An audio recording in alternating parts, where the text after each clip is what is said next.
સુરતમાં કચરાના ઢગલામાંથી એક પુરુષનો મૃતદેહ મળી આવતા ચકચાર મચી જવા પામ્યો હતો। જો કે પોલીસે ગણતરીના કલાકોમાં જ આરોપીની ધરપકડ કરી લીધી છે।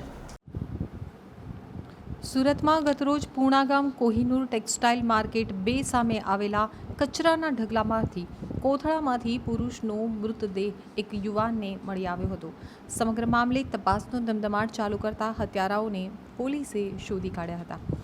સુરત પોલીસની પૂછપરછમાં આરોપીએ જણાવ્યું હતું કે 1.55 લાખ રૂપિયા ઉછીના આપ્યા હતા, તેથી કારખાનામાં માથામાં હથોડીના ઘા મારી અને પતાવી દીધો હતો, તેમજ કોથળામાં મૃતદેહ ભરી ફેંકી આવ્યા હતા।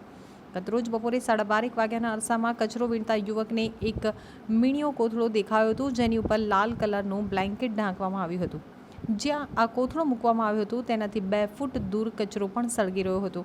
જો કે આ કોથળો શંકાસ્પદ લાગી રહ્યો હોવાથી યુવકે નજીક જઈ ચેક કરતા અંદર પુરુષનો મૃતદેહ જોવા મળ્યો હતો, તેથી યુવકે ત્વરિત પોલીસને જાણ કરતા પૂર્ણા પોલીસનો કાફલો ઘટના સ્થળે દોડી આવ્યો હતો।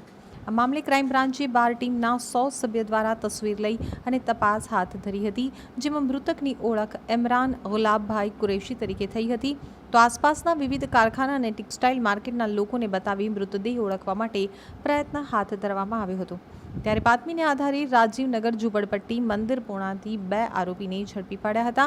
આરોપીઓની પૂછપરછમાં જાણવા મળ્યું હતું કે જતીન ઉર્ફે જીત ગોરધનભાઈ ખોખરિયાએ જણાવ્યું હતું કે 1.5 વર્ષ પહેલાં પોતે બાબરા શહેરથી સુરત આવી આંજણા ફાર્મ ખાતે જય નારાયણ ઇન્ડસ્ટ્રીયલમાં એમ્બ્રોઇડરીનું કારખાનું શરૂ કર્યું હતું। આ દરમિયાન પોતે પોતાના ગામના મિત્ર ઇમરાન કુરેશી પાસેથી 3.55 લાખ 1 વર્ષમાં પરત કરવાની શરતે ઉછીના લીધા હતા। અમે એમ્બ્રોઇડરીનો વેપાર શરૂ કર્યો હતો।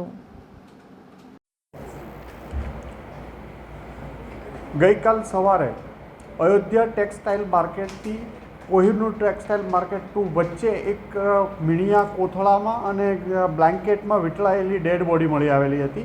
એ વણઓળખાયેલી ડેડ બોડી હોય, જેથી પૂણા પોલીસ સ્ટેશનમાં મર્ડરનો ગુનો દાખલ થયેલો હતો અને ગુનાની ગંભીરતા જોતાં કમિશનર સાહેબે સુરત ક્રાઇમ બ્રાન્ચની ટીમો પણ વિવિધ કામે લાગેલી હતી, જેમાં ક્રાઇમ બ્રાન્ચની 12 ટીમોને અંદાજિત 101 માણસો વણઓળખાઈ ડેડ બોડીના ફોટા સાથે અલગ અલગ વિસ્તારોમાં જોતા હતા।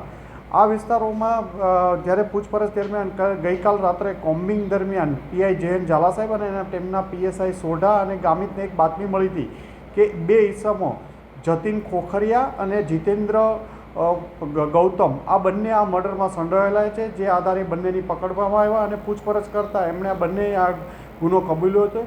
જતીન ખોખરિયા છે એ મૂળ અમરેલી જિલ્લાના બાબરા તાલુકાના અમરાપર ગામનો રહેવાસી છે અને ત્યાંથી 1.5 વર્ષ પહેલાં અહીંયા અંજણા ફાર્મ પાસે આવી ઇન્ડસ્ટ્રીયલ વિસ્તારમાં એક એમ્બ્રોઇડરીનું કારખાનું ચલાવતો હતો અને જીતેન્દ્ર ગૌતમ એને ત્યાં કામ કરતો હતો। અંદાજિત એક વર્ષ પહેલાં એણે 3.5 લાખ રૂપિયા, જે મરનાર છે એનું નામ ઇમરાન કુરેશી હતો, એ પણ બાબરાના એના ગામનો જ વતની હતો અને બંને મિત્રો હતા, એની પાસેથી 1 વર્ષ પહેલાં 3.5 લાખ રૂપિયા જેવા ઉછીના લીધા હતા। આ 3.5 લાખ એ પરત ના આપતા બંને વચ્ચે અવારનવાર ઝઘડો થતો હતો અને 3 માસ પહેલાં મોટો ઝઘડો થયો અને એણે જબરજસ્તીથી 3.5 લાખ પરત આપ્યા હતા। ફરીથી એણે પૈસા માંગતા 20 દિવસ પહેલાં એણે 1.5 લાખ 1,55,000 આપ્યા હતા। આ 1,55,000 હજી 20 દિવસ નહોતા પૂરા થયા એ પહેલાં એણે ઉઘરાણી ઇમરાન કુરેશીએ પરત લેવા માટેની કરી હતી। વારંવાર એને ગાળો આપતો હતો, એને 2 વાર માર્યો પણ ખરો અને ગઈ 13 તારીખે સવારમાં 8 વાગ્યામાં એના કારખાનામાં આવીને બેસી ગયો હતો અને એને ફરીથી ટોર્ચર કરતો હતો અને જો નહીં આપે તો એને કિડનેપ કરી રાજકોટ લઈ જવાની ધમકી આપી હતી, જેથી એણે તરત કારખાને જઈ એને મારી નાખેલો અને મોડી રાત્રે એણે કાર ભાડે કરી, પોતે સેલ્ફ ડ્રાઇવિંગ કરી એના મિત્રની કાર જીતેન્દ્રની મદદ લઈ બંને ડેડ બોડી આ ફેંકી આવ્યા હતા। જેમ આમ એક વણ શોધાયેલ મર્ડરનો ગુનો શોધી કાઢવામાં આવેલ છે। કોથળામાં એમણે જે મીણિયા બેગમાં નાખી એ પહેલાં એને હથોડી માથામાં મારીને મારી નાખવામાં આવ્યો હતો।